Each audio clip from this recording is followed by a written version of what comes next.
Okay, welcome everyone. Thank you so much, Ms Napo, for joining us and being part of this wonderful class. And thank you guys for showing up and showing out, man. Really happy. I'm so happy to see you all. I know some of you I haven't seen in a long time. So, Ms Napo, I haven't seen my group in over 3 months now, ne? 2 months, guys. Yeah. I broke my arm, so I've been homebound, and so it's so good. I'm really comforted. Gore. I said, let's come together, and they came. So, so good to have you here. So everyone, so we have the honor of having Ms Napo Masheane, and she is currently artistic director at Sibikwa. She's also, as we all know, her multi award-winning playwright, producer, director, poet, cultural activist, a translator, and really just an acclaimed performer. So I'll tell you, I like how I want to introduce people is how I know the person. So many years ago, when I was a young girl who was growing into her own body, and I'm a very thin person, but somehow my body has a thing. I have a S for some reason. I have a big bum. Exciting it a guy out of the blue, but I'm a small person. And it was very hard to exist in my world because I'm thin and small, and then there's this bum that everybody keeps on talking about wherever you go. Oh, yeah, Kalona. And then Osnapo did an amazing play called My Bum is Genetic. And I was first encountering her through that. And I think it was a very life affirming, a way of seeing that it was poetry. One, for example, was because it was poetry, and all along one has been taught that writing must be certain structure, there must be this, the hero's journey, and all of that. And suddenly to be opened up to this possibility that writing could be poetic, it could be me, and it could be about my political body and what my body is. So I've been excited and really wondrous about her work, and then and she has called me into a number of different things that I'm always like, you know me, what? Oh, me, what? How are you calling me? Are you sure? There's so many other people. So I am so excited to have her here, for her to share her journey and to share what makes her her, and how has she has this lasting, it's our lasta in this industry that we all love and want to be in, and yeah. So Osnabo, please welcome. We have both directing and advanced script writing students in the room, and we have been working through different things, different plays, and most of our students are mostly directors and script writers. It's just that the course requires them to split themselves to choose whether they're doing directing or. But I think a lot of all of them, from my reading and our encounters with them, they're both script writers and directors.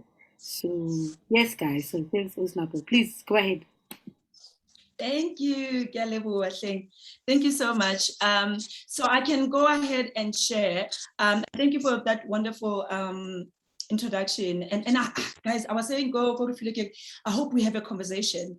It always feels awkward for me when people read my profile or bio. Not that I don't own it, I own it. But I always say, like, let me just do a presentation and then you will get to know more. But I think Lufilo put it in such a nice, straightforward way, right? And also I needed to make another disclaimer. So I'm no longer artistic director at Sibikwa. I resigned about a month ago. So I know, but we will talk about it. It's the industry. And I think it's part of the things that I really, I want to, it's a disclaimer, and we haven't done a public announcement yet, but it's one of the things that as a Black body, as a Black voice, sometimes some of the decisions that you have to take when you work with institutions, but also sometimes you get pushed to reclaim the essence of your contribution in the scheme of theater or creative industry, that sometimes it's challenging experiences that would put or break, or the intention would be to break you, or the intention will be to challenge you and push you to become a better person. And I think I wanted just to open up with that I've been blessed, and within the blessing of this industry, I've had to make so many tough decisions, which most of you will make. And like you saying, I'm both a playwright and a director, but also I'm a poet. So there's always a sense of finding poetry in my work, and I've had to dismantle and decolonize, which is a lot of sessions that we've shared, and I've invited Refilo to talk about the other universities, SP Esperado in Brazil, but my thing has always been that you need to break the rules, you need to know the rules. So I think 30 years in the industry, it's easy for me to break the rules because I don't have to account to anyone, right? But one of the things that I love about having scholars of theater and having doctors of theater who are like us, who sound like us, it means that we are rewriting a lot of things, and we are allowing you, the young ones, when you get into the industry, to find representation, but also to know that within that representation, you also have a right to challenge us and to find your voice, and to, again, reconstruct and bring new methodologies of teaching, right, into the space. But more so in terms of business, that you can walk into spaces, be invited around the table.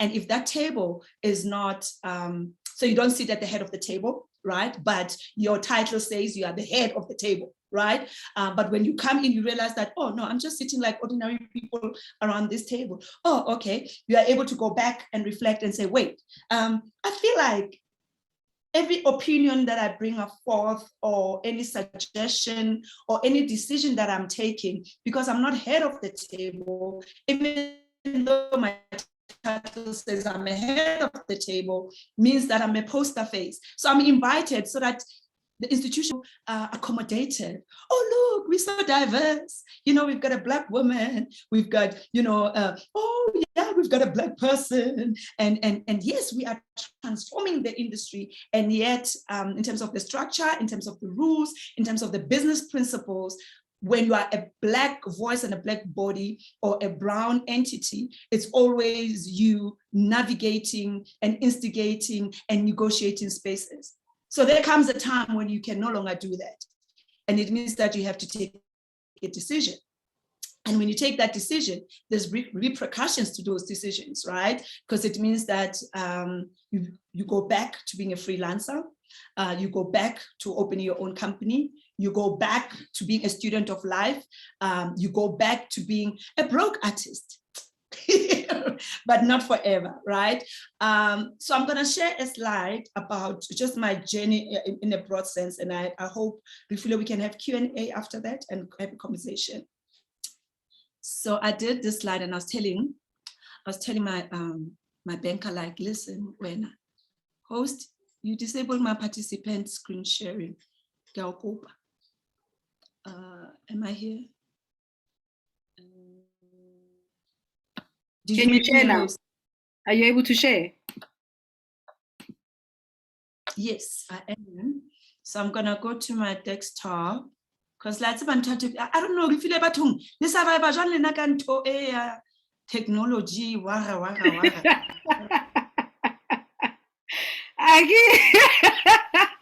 I get the PowerPoint. PowerPoint, like, so guys, so I'm gonna try to open. Yes. Can you guys see this? My screen? No. You can't. It's not showing on your screen, no. Not yet. Open the PowerPoint on your side, and then go to screen sharing, and then it'll show all the windows, and then just choose the window of your PowerPoint. Okay. Because it's about the desktop. Yeah, now what is going on? So if you've opened your PowerPoint into slideshow, then it will be the desktop. So so I'm pressing on my open. Yeah, open. Then it says share my screen. Is it coming up? Not yet. Not yet. Hi, Shai. Hi, Shai. Okay, try it again. Let me try happy. Oh, let's go desktop. Let's keep on.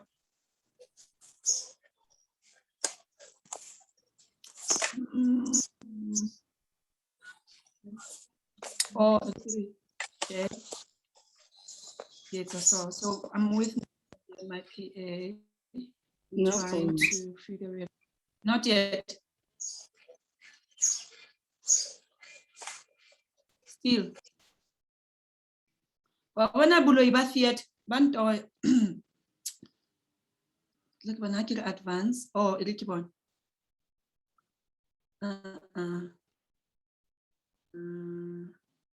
Chris, it should just go desktop, wouldn't it? Yeah, Hannah, still. I haven't. And I've opened everything.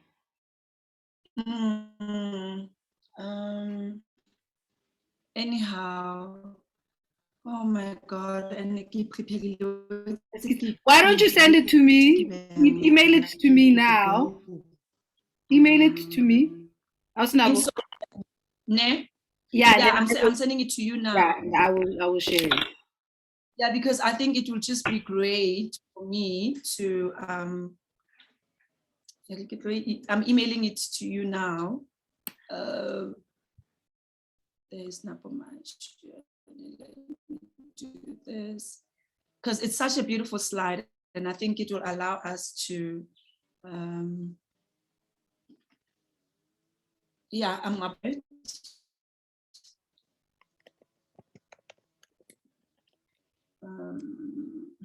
So let's just do a sec. I'm doing it now.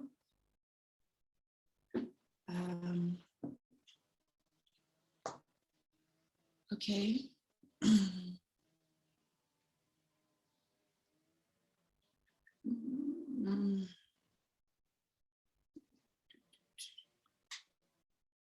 And I should have thought of emailing it, but yeah, email on as you know. It's just a bit of a big file because of the images.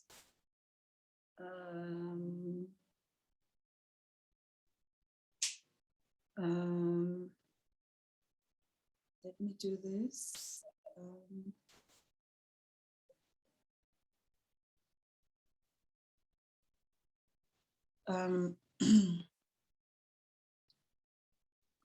It's just gonna take a second. Sorry, guys. There we go. And send it to my, please send it to my Gmail because the one because it's a big file, I'm gonna do it via transfer kapil and everything. Because it's the images. Otherwise, I would have, then it will take us longer. Okay. But we here. At Gmail, I guess. Yeah, lepere@gmail.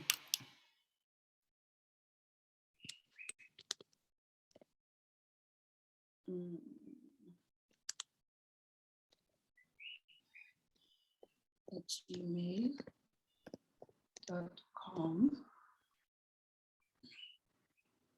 Okay, and then get transfer. Okay, just.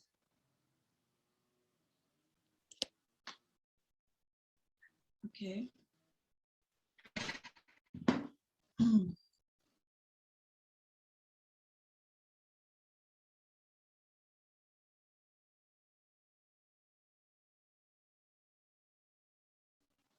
Almost there.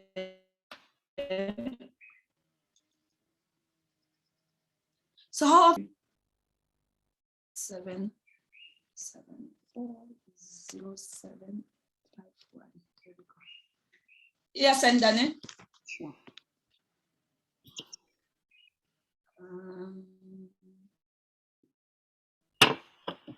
Cool. Be coming through. How often do you guys meet? So it's sending. It should come through soon. Once a week, but with the directing students, we're done for the year because once we do exams, we're done. And then the script writers, we normally continue until October, but we're going to continue until end of November. but it's a once a week. This year was rough for all of us because the year started late. As opposed to Yeah, because it was delayed from last year. last year. Yeah, the year was delayed from last Ah, year.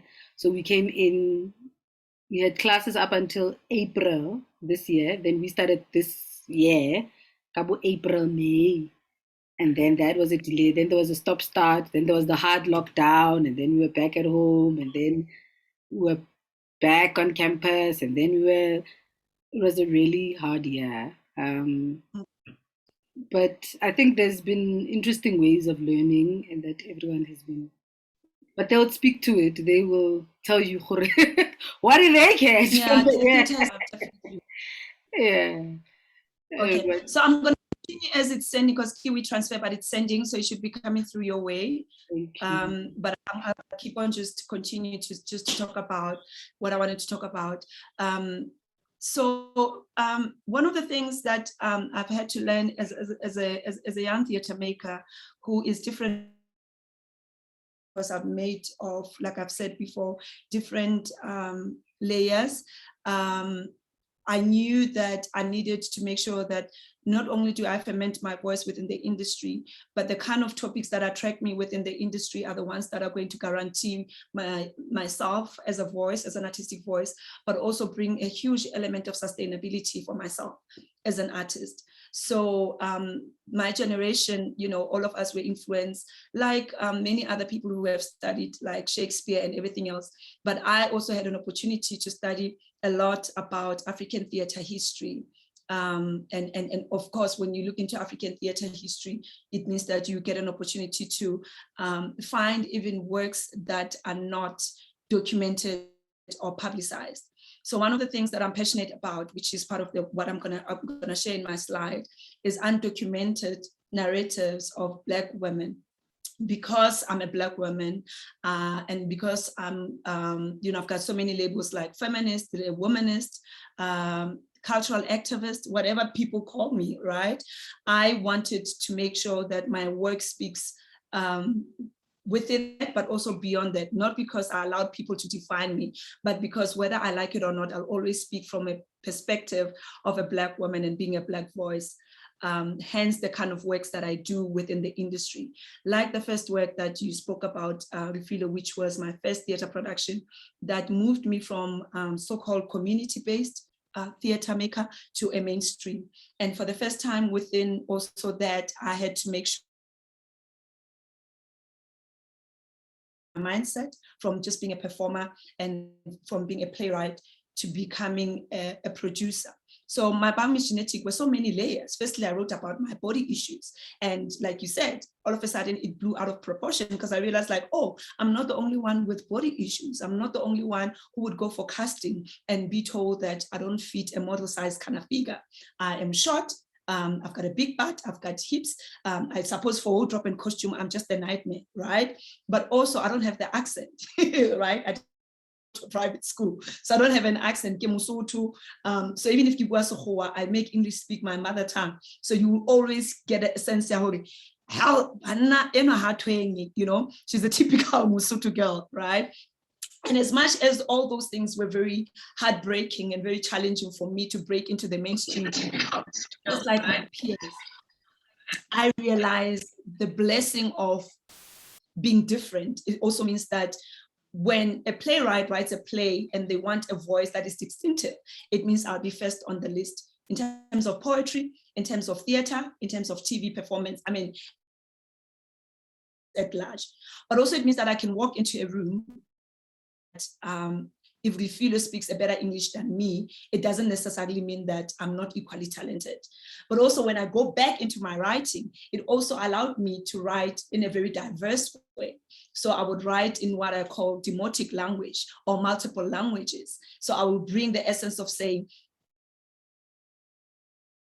right? So Napo ke ngwana kwakwa. So there's no way that Napo ile ngwana kwakwa will write like a girl from Mahike, or a girl from Guyana, or a girl from Johannesburg, right? But the issues will equally resonate with all the girls across the world, from here to Jamaica, from here to the US. And something about owning what would have been considered a disadvantage made me a particular brand, right? So then I started having a lot of TV drama series calling me out on the writer's table, because I am therefore cultural activist or cultural advisor when it comes to the issues Sesotho, because of the kind of writing that I do, because of the language. As the performer, playwright, a scriptwriter, director, I'm a language coach. So have somebody who is a Pedi speaking person, or Tswana speaking person, or Zulu speaking person, clearly the commissioning editors or the drama series, they want to cast that particular person because of their following or because of their famous. I get to call in to sit with that person to coach them. So it meant that I had an extra in terms of how to pronounce certain words, to a point where I've been to Lion King in New York,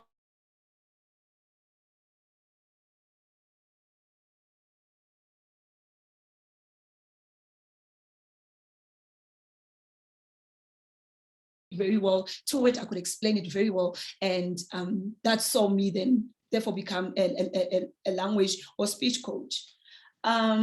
More than anything, when as well, with TV industry evolving, when I am writing or when I am a content producer, I also had an opportunity to become something even much more better, a translator.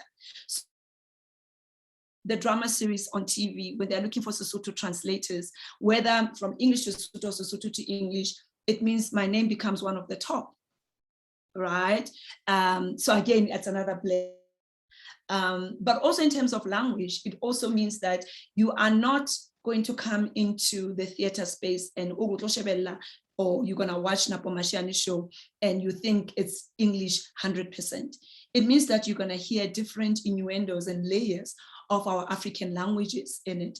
Because if I'm saying this play is set in Soweto, and this is a girl from Kwakwa, it means that the Sesotho Sabona has its heart, right? But also the minute I locate in terms of location, the play or the drama series as a script writer within that particular location, it means that I have to realize, is Soweto guy? Is it Soweto go Jabulani? Is it Soweto go Naledi? Is it Soweto go? So that's research. So I also have to research because Soweto is made of so many languages. So I have to say that, okay, if it's Goshawela, it means this person speaks Setsonga. If it's in Deep Kloof, there's a lot of vendor people in Deep Kloof and even Goshawela. If you look at Mulapo, if it's Gona Lady, it means that Kisesotho, because there were a lot of migrant workers for Sesotho. If it's Gozolam Daily, then it means that it has to be a lot of Nguni languages. And when I'm saying Nguni languages, it means in Sizulu, right? So it's not just me going like, no, it's also me trying to really understand the kind of world that I'm portraying. And as a result, you realize as a young creative that 14 hours. Sorry, that's my laptop when I teach.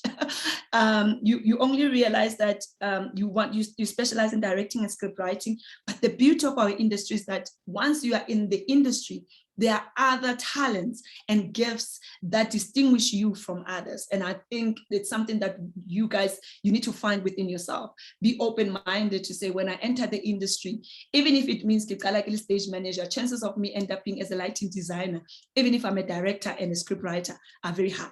So for instance, my internship at Market Theatre, when I finished speech and drama school, was on technical production. So I had to know how to build set. I needed to know how to run a show as a stage manager. I needed to know how to control old school sound, board, and everything else, right? All those things, when I was doing them, it felt like, oh, you're wasting your time. I need to be famous. I need to be on the soapy. I need to be with the gang and everything. But I realized when I started doing my own productions that actually, if the budget is tight and I'm forced to become a lighting do it, like effortlessly. If not that, it means I can stage my show anywhere in the world. And when I'm seated with the lighting designer, I speak the same language as a lighting designer because I understand the technicalities. So I'm not just there as a director, playwright. I understand when I said the playwright says it's midday, but hues of pink. So I'm not talking about allows me to say the play is set in the sunset of Soweto, even if we are in New York. Therefore, the color that I want is this particular color. So then immediately the lighting designer, who is even from any other spectrum, is able to engage with me to say, hey, and when I say I want, for instance, with one of the last shows that I did, which is, we will see on the slide as it's sending, The Rise of Charlotte Maxeke, which is at the State Theatre, just finished 2 weeks ago, and it's based in 1700. I said to the lighting designer, I give at least the color card. This is a time in era piece. This is a play in 1700. So I put the lighting designer, the set designer, and the costume designer and said, as a playwright, because I sort of audience watching this play through a picture frame, but a picture frame is in black and white. So it means the costume has to be black and white. Any other textures that come into costume, they are a complement.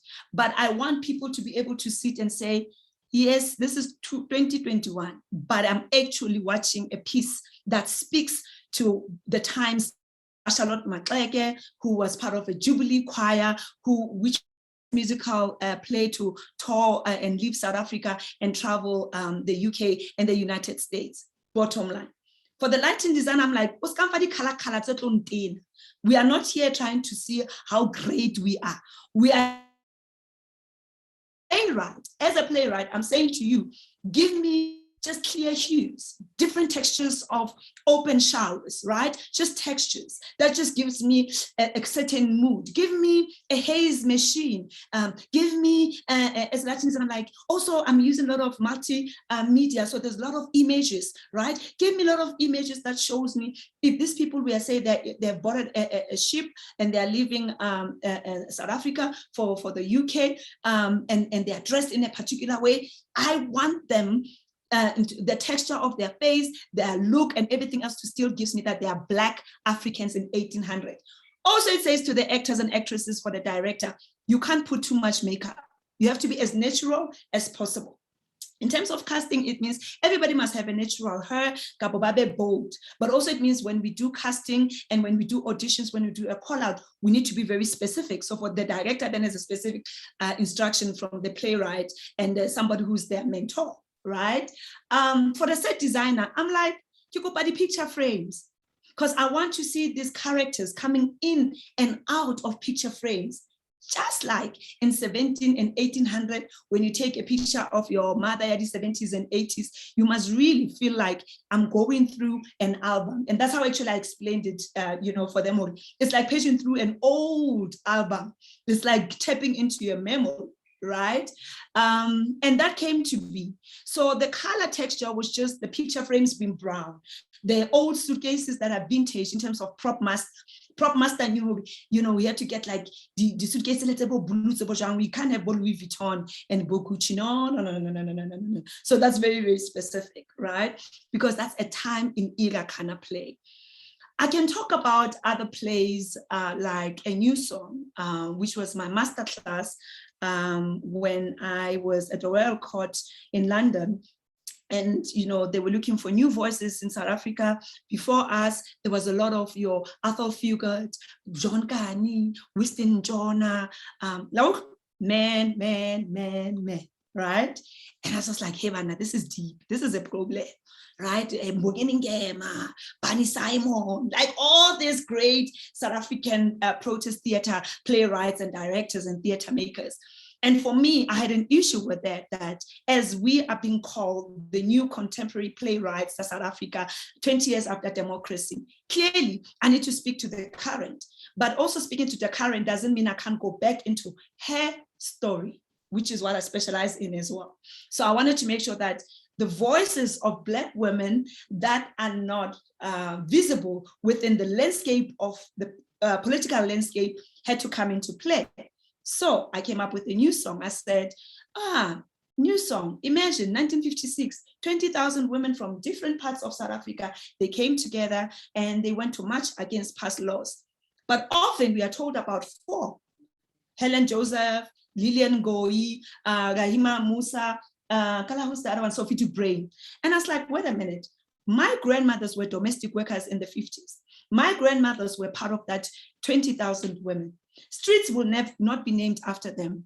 They will not go down into any history books. However, as a privileged Black woman with tools to make sure that their names are remembered, I can write a play that is inclusive of all the other women who have been invisible. So I came up with a new song. So I told a story of 5 domestic workers in Joburg who came from different parts of the country and cross-border, who came to Joburg with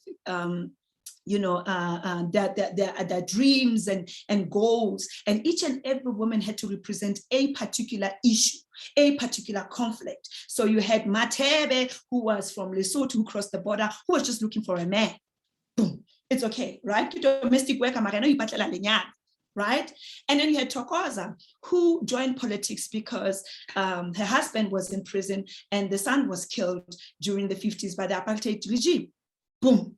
And then you had Bantu, who is a candle in the wind, Xhosa woman who is just like a diplomat, who just wants peace, who has been working for white people generation after generation after generation, right? And who actually, even in the 50s, is best friend to her madam. So her politics are not the same as Thokoza, who is like Winnie Mandela kind of thing, who's like, yeah, you know what, yeah, we're gonna dismantle and we're gonna fight, yeah, we're going to the union building. All along, Bantu is like, yeah, no, we are going to union building, but how do I go to union building when now I know that my relationship with my white madam is different. Then you have Pinky, who was born out of the relationship between Bas and her mother, who slept together, and she was born. So she's mixed. She's a mixed woman, right? Hence Pinky. Again, collocationing when you are light skinned. And back in the day, I don't know how, now about it with yellow boat. Well, now we used to call you Pinky. So if somebody tells you who Pinky is, you knew that Pinky is the yellow bones, the most lightest woman. But Pinky also comes from a generation of all the women in her family who have been domestic workers. So what is she bringing in? She brings in love that was not allowed during apartheid, but she's the result of that love. So you're thinking of Madonna of Excelsior, right? What Sexinda spoke about in the book that he wrote. And then you've got Anna from Zimbabwe, just is the breadwinner, wants no trouble, is freaking out about technology that is happening in the 50s. There's washing machines, there is carpet machines and everything else. So she is constantly at the brink because I'm gonna lose my job because the machines are taking over, right? So you've got all these diverse women literally bringing in the outside world within the play. But the essence and the thread is that they all are planning to go and join this march, 1956. So 1956 is the arc, but there's also all this, the layers and layers of the thing. So I mean, I can go on and on and on. Other plays. I don't know if we taught. I think you got it, Nelly. You are muted. Yes. I hope people hear. Yes. I found it, so I'll just share it. Let me just open it. And I think we like a number of things. Yeah. Okay. Cool. So we can go past this part because we've done it. Then we can go this part. And then, so these are just, sorry, go back, Hanyani, if you will. So beyond the plays, and then I wanted to share with you guys, which one is this one? Give that one, the same one. It's just reloading. Okay. Okay. Right. So I'm just also trying to show, especially as our young creatives are going to the industry, that there's so much diversity in what one comes in. Some of the shows that are here and that I wanted to share beyond the production that I've just spoken about have also allowed me to diversify. Right. So I had to acknowledge that I'm a playwright and to embrace myself as a director, to launch myself as those two particular entities. However, what made me more popular in the industry was poetry, right? And then I didn't study poetry. I didn't study poetry at all. My plan, like I said, was to be famous, was to just write about issues of Black women, was just to get on TV, was get on writing, get on directing. But my delay beyond the technicalities that I did within my internship, when I left the Market Theatre from my internship, I realized that I'm a poet. And now, and constantly with the scripts that I was writing, all my mentors and lecturers were saying, do you know you're a poet? I was like, how? Serious? Okay. Poet, deep, conscious sister, right? And somehow poetry became one tool that made me so established in the industry that it opened doors for me to become a director and a playwright. I don't know if I make sense. So I had to sort of diversify and almost like unka off ramp, you know, like when you're on a highway, you know where you're going to Cape Town, but you know, unka off ramp, you to, you know, to make sure that you stretch your muscles, you have a cold drink or water, and you fill up the car, right? The car is the same thing. So I'm still a playwright and a director, but I need petrol.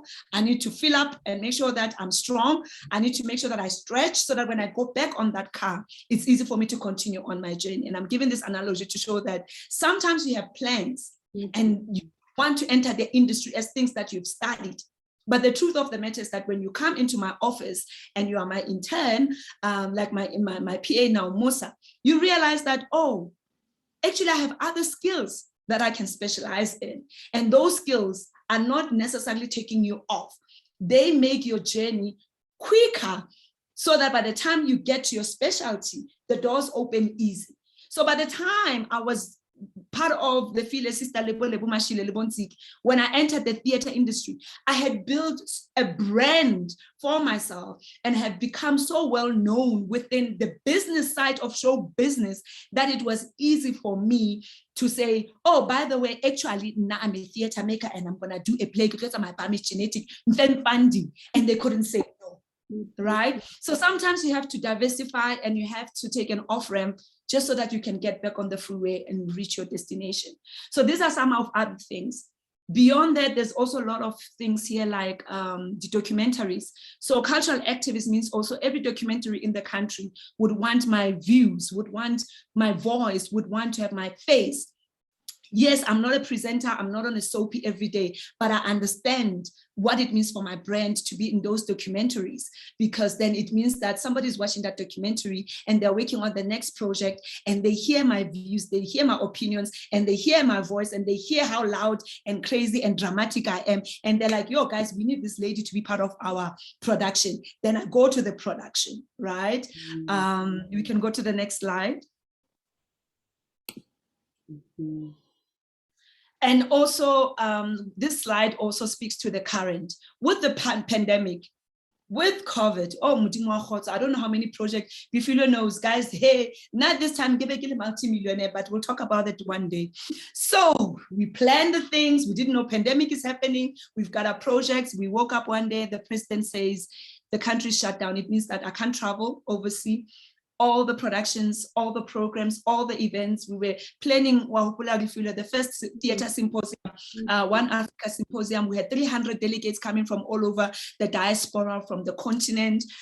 You know, we had gotten funding, like give a little multi-million. Pandemic lender, high lender. Then I have to write to everyone and say, sorry, you are not allowed to come to South Africa. Sorry, the project can't happen. And then one gets into a depression to say everything I had planned, because I was booked for 3 years, stuck. Every year I'm teaching at Tshwane University of Performing Arts, you know, in Sweden. And now I can't travel, I can't get a visa. Now I can't do anything. What do I do? So then I had to go back to the drawing board and say, how can I use the digital space to maximize everything that I've known? So a lot of friends across the world that I reached out to, we started devising the first digital theater play, which is The Art of Facing Fear. And it made me meet people from Brazil, from Senegal, from Jamaica, from Germany. It just expanded my networks. And all of us digitally, we met using our phones and our laptops, and we devised this play talking about the fear of being a creative during the pandemic. And it blew out of proportion, and it just made us win so many awards, right? But more than anything, I started capitalizing on that. I understood the virtual aspects of theater, that if people can't come to the theater to watch my plays, it means I have an opportunity to collaborate with filmmakers to package my play and put it out there so that it's live streamed. Then Toronto International Festival of Authors said, hey, we know we can't get you in, but we want one of your plays to come in. Then I did My Vagina Was Not Buried with him digitally, and I did like a 20 minutes piece. We shot it. I collaborated with University of Johannesburg, and we packaged it. I called my film friends, and then we packaged it. We sent it to Toronto, and it streamed. So I was still able to make money out of my craft, even when it was the pandemic. Teaching, like all of us, like you guys know now, we had to come to these platforms where we feel it. So it meant that I didn't lose my salary, but I had to tailor-made my lesson plans and my engagement and move it from live to virtual. And that also opened more doors, because it meant that I could lecture at Gothenburg University, at Uni Arts, at SP Esperanto in Brazil, all within the space of the pandemic, and still be able to make money. And I can talk about other festivals that also, I ended up becoming part of because of the virtual impact, and me being willing to think out of the box and say, if people can come to us, we will take theater to them. Yeah, so that's that in a nutshell. So one of the things in closing, because I think I can go on and on, I want us to start engaging. What I specialize in is orators, because I'm influenced by theatrics, poetics, and narratives. I'm still a storyteller at the end of the day. Doesn't matter how I do it, doesn't matter in what channel, doesn't matter where I am in the world. When they ask me what I specialize in, I'm like, I teach African theater history. And within African theater history, it means I specialize in orators, which is oral literature, because there are stories from different parts of South Africa, in particular from Basotho, even in Lesotho, that our great-grandmothers and mothers have given to us as beautiful stories, as pantomimes, as one-woman shows that were never classified as such. So my role as a current contemporary theater maker is to make sure that I take those stories, I document and archive them. But more than anything, I'm able to explain how they speak. So for instance, if it gets at Tshwane Lidim, and I say it's my grandmother around the fire, the children are as spectators, and they are looking at the grandmother performing. The fire between us is the light. The moon and the stars give another texture of the light. The black box is the evening, because stories were only told at night. Right? But as our grandmother becomes the giant, becomes Tshwane, becomes the mother, becomes the sings and dances and moves, it means that my grandmother was doing a one-woman show. So people cannot say that in Africa, we don't have our own theater. We don't have our own theatrics. But also within the theatrics, I talk about that the minute there's a storyteller, there's a story, the storyteller and the receiver or the audience, it means that's theater. So there's a comedian on every street corner that we know. There is, when we go to church on Sunday, when the pastor quotes the Bible, has to memorize the Bible and read the Bible and become animated and says, always comes late in but we know her now, she's the best singer. And then when she starts sings, all of us feel goosebumps and we're like, yes, we are joining it. It's a call and response. It's a performance. Because one, we've got the main character as the pastor, we've got Malibere, who is the musical person, and then all of us as the chorus joining in, and it's a call and response, it's a repetition of certain choruses and everything else. For me, then we cannot say there's no theater, or there was no theater in Africa as far back as then. I can go on. We've got walking living libraries and dictionaries in our communities. In our families, we've got that uncle who speaks big English that we don't understand, but breaks it and makes it speaks to the current situation. And they are a comedian, they're a dictionary, they make us laugh. that language that particular uncle is using, for me, that's demotic. That person is literally breaking the English language and brings in Tsotsital or brings in the language of the street. So there's no way, if I'm portraying that person in the script, I can rob that character of that identity, because that person exists within my community. So in a nutshell, that's basically that. We can go. So that's just orators. So the premise of what I'm busy with now in terms of my research is all these stories of all these women that are part of our history, from Grotowa, who's the first translator, who was a translator of Jan van Riebeck, to Nongqawuse, who represent the Xhosa nation, and some people say is the false prophet, to Mantatisi, who was one of the first regents, to Mantsopa, the prophetess of power, who was an advisor to King Moshoeshoe. I think that's my next play. I'm kind of feeling like that's my next play, Mantsopa.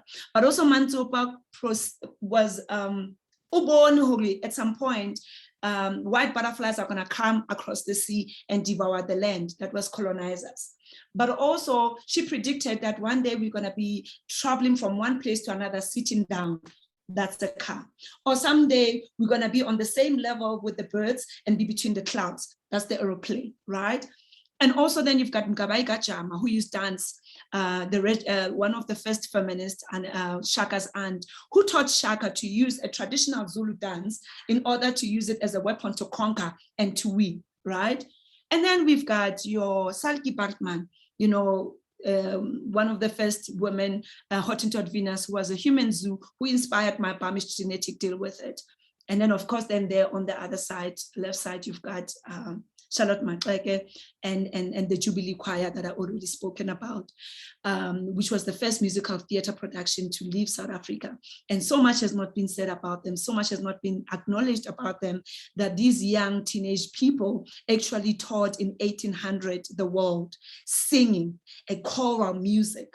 And they were, as much as they were missionary, they were from a missionary school, they brought elements of breaking the classical music and the choral music and make it very Afrocentric. And then you've got Mojaji, the Rain Queen, been doing research on her. Hope one day the script will come out. But again, Mojaji being, when we talk about gender, non-conformity, when we go into spaces and you can't tell me about queer people, I'm like, but we've got a queer queen. So you cannot say that, we don't have queerness within African structure. And then when you look at the lineage of the Mojaji, that is resembled. So you speak to gender issues, sexuality issues, and you're able to dismantle it.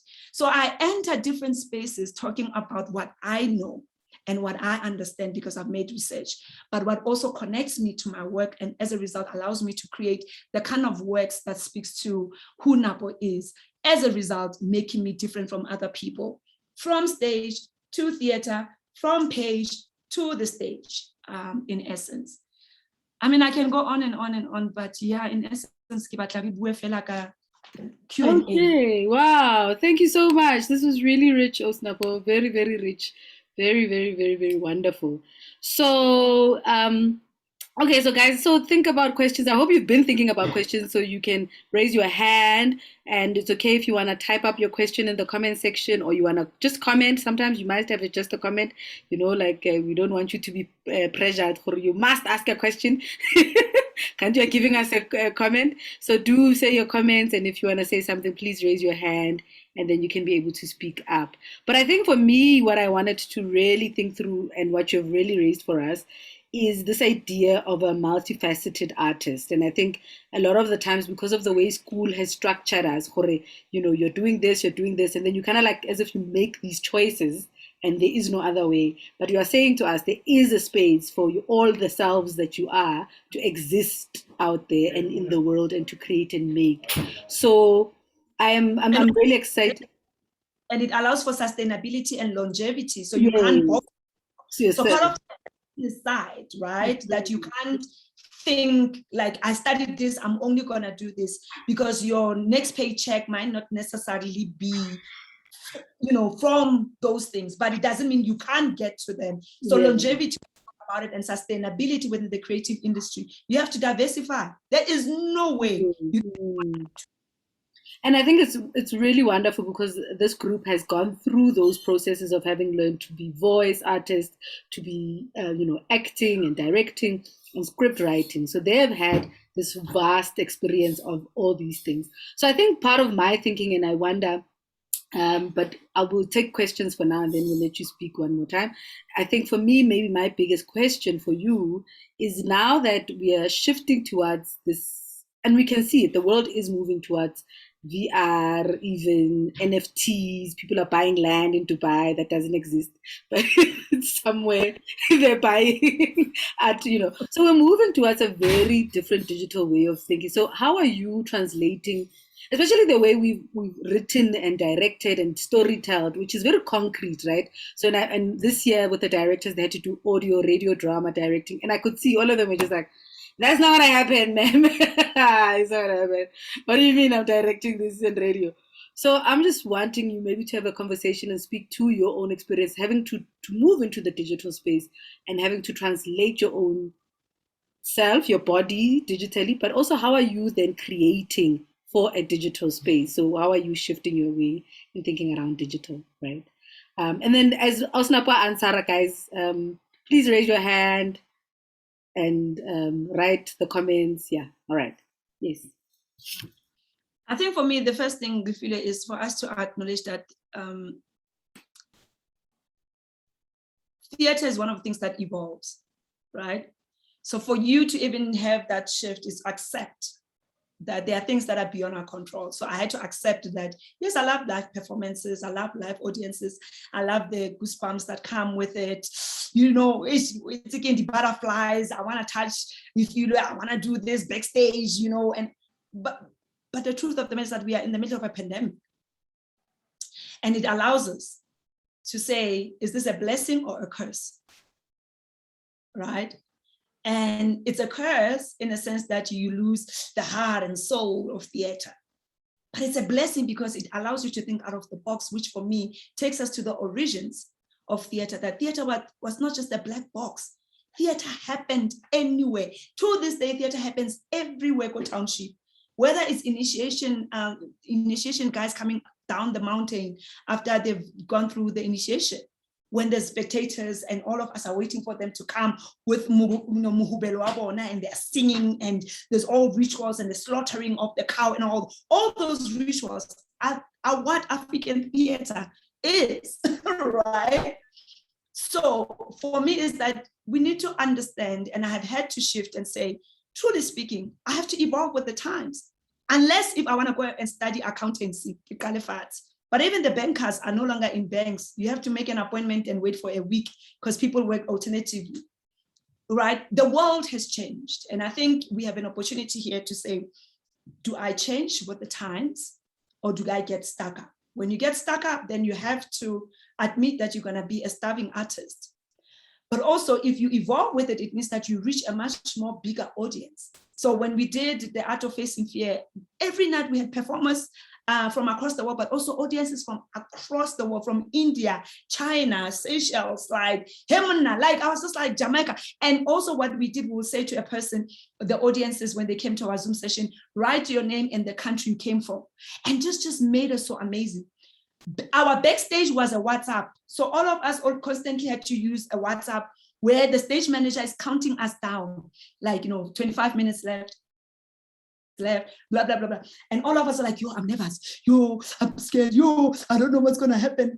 And it almost felt like, oh my God, I'm alone during the lockdown, but actually I'm not alone. Right? And then the audience at the end, we will ask all of them to open up their videos and to do a silent applause. There's things like hugging, that we've learned, or love, sending us love, sign language. So it also means that even sign language, people could also interpret and get into a space. A designer was in Brazil, set designer, lighting designer. I had to use my candle and lamps to design my own light so that people across the world could be able to see me. All those new things are things that I cherish because they allowed me to think out of the box and to know that even when we get into this new norm, even if we go back to live performance, I have an opportunity when I can or I don't get funding to go to Edinburgh to say I will do a virtual production and still get my fee, or go to Tribe Festival in Washington, D.C. because I couldn't raise money because the government unfortunately, but my work will be seen and witnessed there and I'll be able to make a living, right? So I'm thinking about the business side, and it means out of the box. Okay, thank you for that. Yeah, I think it's really wonderful to really, you're right, so that theater is everywhere, and and if we think about the evolution of theater, that it started outside, then it went inside, now we're back outside. Now we're back to these four corners. The point is where you are, where we need to be, where your audience is, where your story is. It's where where do you need to be? All right, so we're going to hear from Matsatsi and Nasipi. So we'll get both their questions and then you can answer them both. All right, Matsatsi and then Nasipi. Okay, first of all, I just want to say thank you so much, Ms Napo. Like for Nanje, it's a pleasure and today. And Dr. Perry, thank you so much. I am really, really, really motivated, and I don't really have a question, but I just want to say some few things from everything that you said. Based on the fact that you made me individually realize that actually we are our food. We are the food on the table. Your story, where you come from, the people you meet, your situation, what you feel, what you understand, and what you want to find out. It's actually something that can bring food to your table or can make you become who you really are supposed to be or who you're destined to be.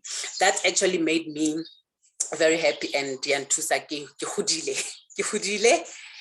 and again, okay. It's okay. Woo!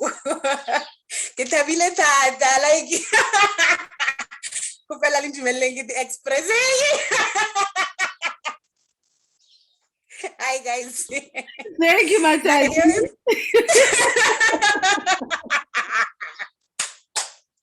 All right.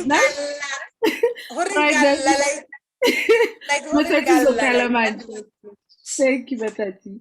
It's an honor, like who meet. You know, sometimes what I do, I manifest things. Dr. Lipere, I met Ms Napo via Dr. Lipere's Instagram. Somehow I listen to my intuitions and I follow what my heart says, go for it. And then following you, I remember it was earlier on, but as time goes by, it was the time Nonta, the monologue, the player, my vagina was not buried with him. So I was interested, like the heading caught me. And I was like, somehow, I wish I could see this. And I started following you. And I was like, you guys, but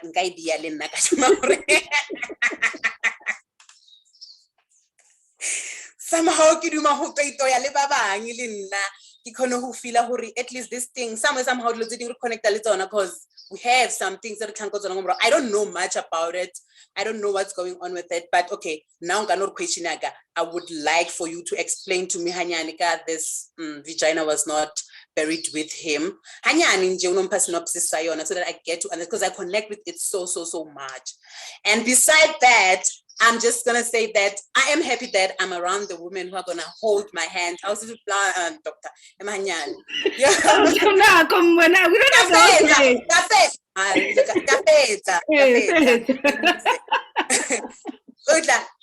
now I'm happy, Huri. I'm around the women who are going to hold my hand. Because honestly, I know I'm a lot of stories.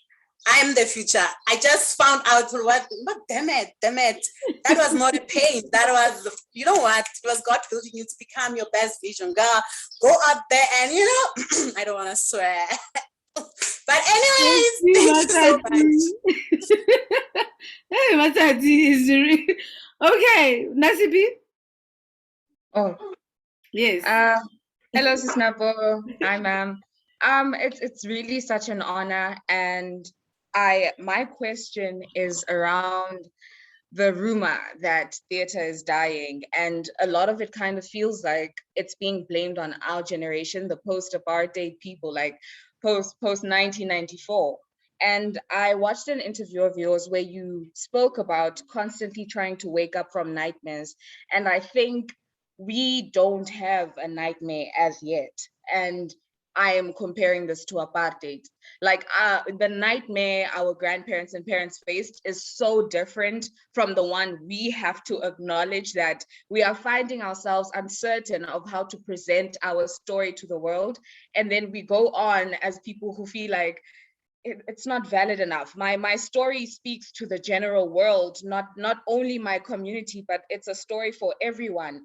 And now South African theater was built on our history. And now we're trying to find ourselves creating works that are not going to only speak to our past, but what we are going through. So I really would like for you to say whether or not it is in a way our fault that people feel theater is dying, and is it really because we're not writing contents that are true to the history we are part of and are experiencing, or it's a matter of maybe we don't know how to communicate to today's South Africa without touching on stories of the past?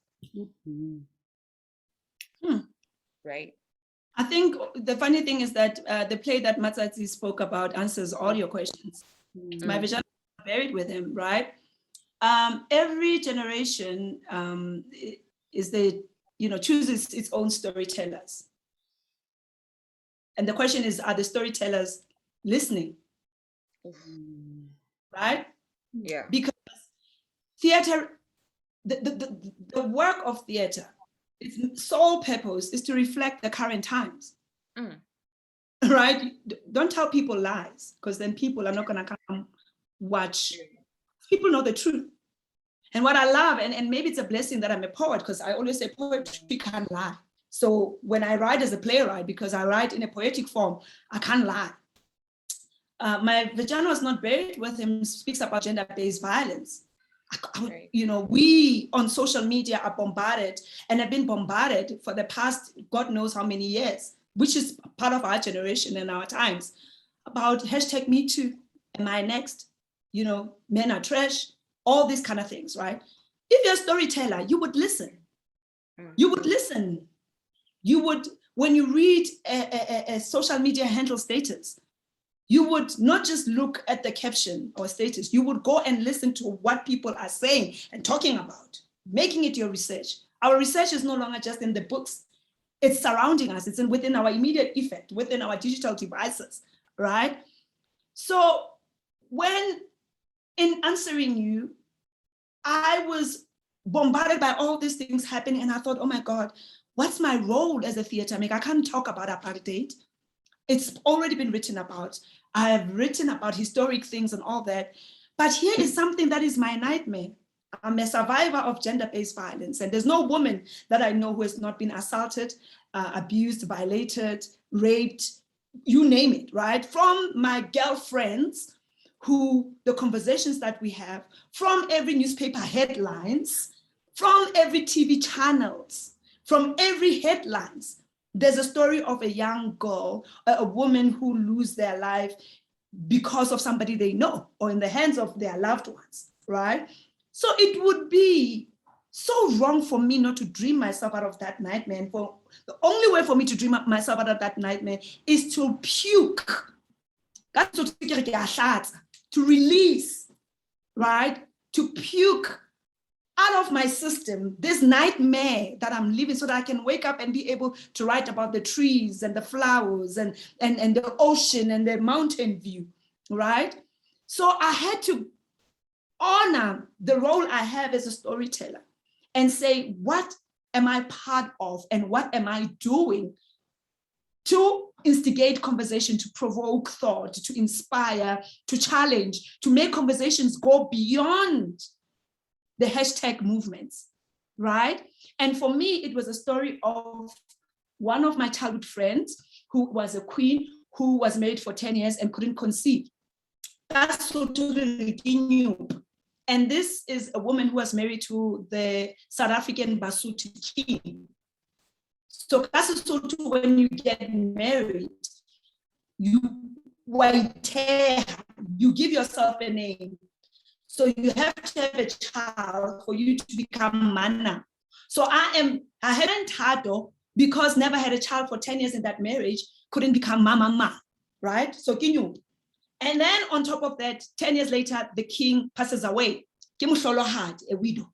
And now is given a choice either to marry the younger brother who's gonna take the throne, or to vamoose from the kingdom, right? So Tato is a feminist psychologist. Is like, no, I'm not gonna marry a younger brother. No, I'm about love. I'm not about tradition. So now there's quite a question of tradition being challenged for her to say, I'll always be a queen. I don't need a crown. I'll always be a queen. I gotta leave. So, but then the third one, within 2 years after that, 12 years after the husband had passed away, finds and rekindles an old flame, meets a young guy, that she used to see when we were young, conceives. So what do they say? She's a whore. It's a fact. So we go to her baby, she's having a child. Now you question who was not fertile in that relationship. Because now the queen is pregnant 12 years later, right? And then she's crying and saying the worst names that you can ever be called as a Black woman or as a woman is being like a barren woman, a widow, and a whore. And then one of my friends is sitting there, chilling there, because we're having wine, we're becoming loud. They must show us, they must tell us if her vagina is buried with him.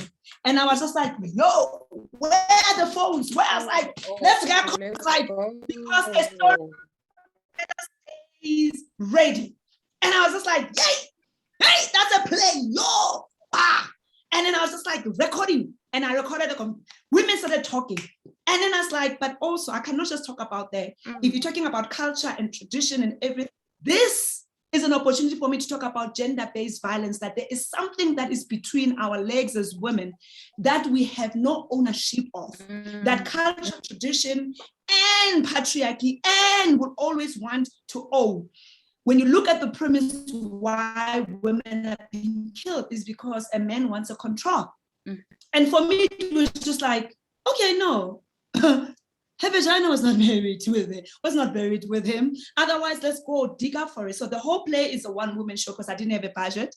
And, but Tato, played by Ntate, goes to the grave and literally digs up. Like, she goes and cries and tells the husband what she told us at baby shower and say that, now I'm conceived. What am I going to be called? What is all this? But then through her tears, the spirit of Unene wakes up, the spirit of Karabo, of Tshekgofatso, and all the women who have died due to gender-based violence wake up and say, because you're still alive, you have to tell all the women around the world that it's our vaginas and we own them.